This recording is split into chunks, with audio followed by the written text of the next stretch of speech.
Well, hello, and thank you once again for joining me here today on my channel. Lovely to have you as always. Thank you so much for clicking on this video. I hope you are all doing well and having a great day, whatever you may be doing. In case you didn't know, my name is Ange, aka 50 Cents UK.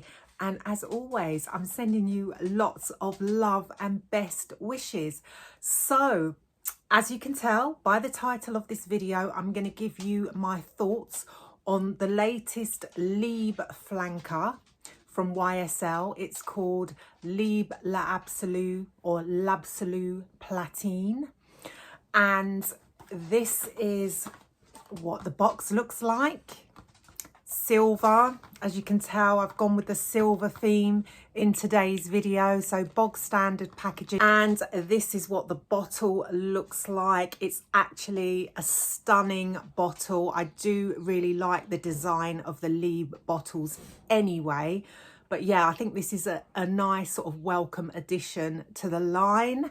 So what are the notes in this new perfume? But the notes are bergamot, mandarin, aldehydes, you've got orange blossom, white lavender, diva lavender, although I don't know what that is, vanilla bourbon, ambergris, accord. So quite a few notes there that are sort of similar to the original Libre in the fact that you've got the lavender, the orange blossom, the vanilla, the ambergris, but obviously there are quite a few differences as well.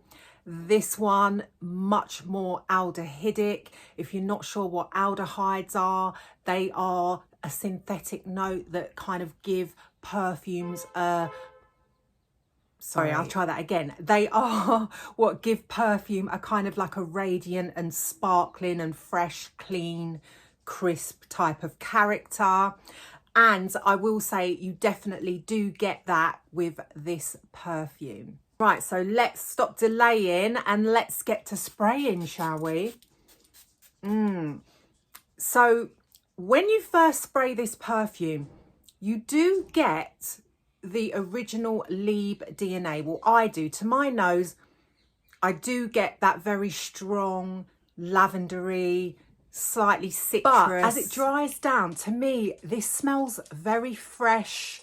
It's very clean and crisp smelling. It's almost like, it almost invokes in my mind like shimmering white snow, like a cool, crisp white snowfall that's just like settled and it's like got the sunlight shimmering on it. That's the kind of like vibe that this perfume gives me. It just evokes like a winter time, like a kind of a winter wonderland where everyone's got like a really big fur coat on and you're all cozy and you might be sitting inside with a log fire, but outside is freezing cold, but everything is so white and stark. That's the kind of image that this conjures up for me. This does have the right balance of lavender, orange blossom, and as I said, the aldehydes do give it a somewhat powderiness, and there is a hint of vanilla at the base. I don't smell a huge amount of vanilla in this, but there is a little bit of vanilla that comes through once it's been sitting on your skin for a while. If you can hear pitter patter, that's my dogs. They're actually joining me today. I don't know why. They've come into my room while I'm filming. They don't usually. But anyway, so do I like this perfume? Yes, I do like this perfume. Is it an absolute must-have in the Libre line? No, if I'm honest, it's definitely not a must-have. I'm glad I've got it and I definitely will wear it, but it isn't my favourite of the line. I would say it performs moderately. It's not a beast by any means. To me, this is on a par with the original, I would say, but I would say the Intense version and the Le Parfum version, which are my favourites in the line, I will say, are better performing. They're longer lasting anyway, put it this way. I did wear this to work, however, and I did get compliments, and I was told that people could smell it in the ladies' toilets and like along the hallways where I was walking. So people did notice this and it did get me compliments. So that's a good thing. So here is my little princess. You come to join me for filming, have you? Hey? She's such a cutie. I love this one. She's 12 years old, guys.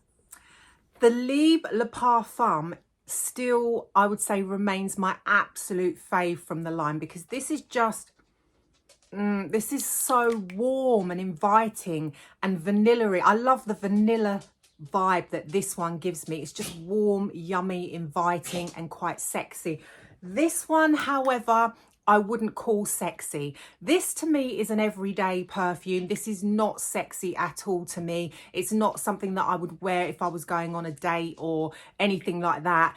This is kind of like more something that I would wear to work, or just running errands, or just during the day in general. However, that's not to say that you couldn't wear it for the evening, because, you know, wear whatever you want. But to me, this is a bit more citrusy and a bit more daytime-esque, in my opinion. And as I said, it's quite a cold perfume. It's not warm. There's not a lot of depth to it in terms of like this one, where this one is warm, this one is deep, this one is quite thick. Whereas this one, to me, it's not like that at all, but it is still a really nice fragrance. And as I said, I do get the original DNA of Libre in this. It's not hugely the same, but you can definitely tell this is a part of the Libre line. And I like that in a flanker. I like a flanker to have, you know, an ode to the original. Otherwise, there's no point it being in the same line. So I can smell the original Libre, but as I said, this is a much cooler, crisp, fresher, citrusy version of Libre, but it is quite delightful. If you want something cool, icy, fresh, powdery, this is one for you. Give it a go, get your nose on it, and let me know in the comments what you think of it. So we have come to the end of another video. Thank you so much for watching. Please like, comment, subscribe if you haven't already. And until next time, bye-bye.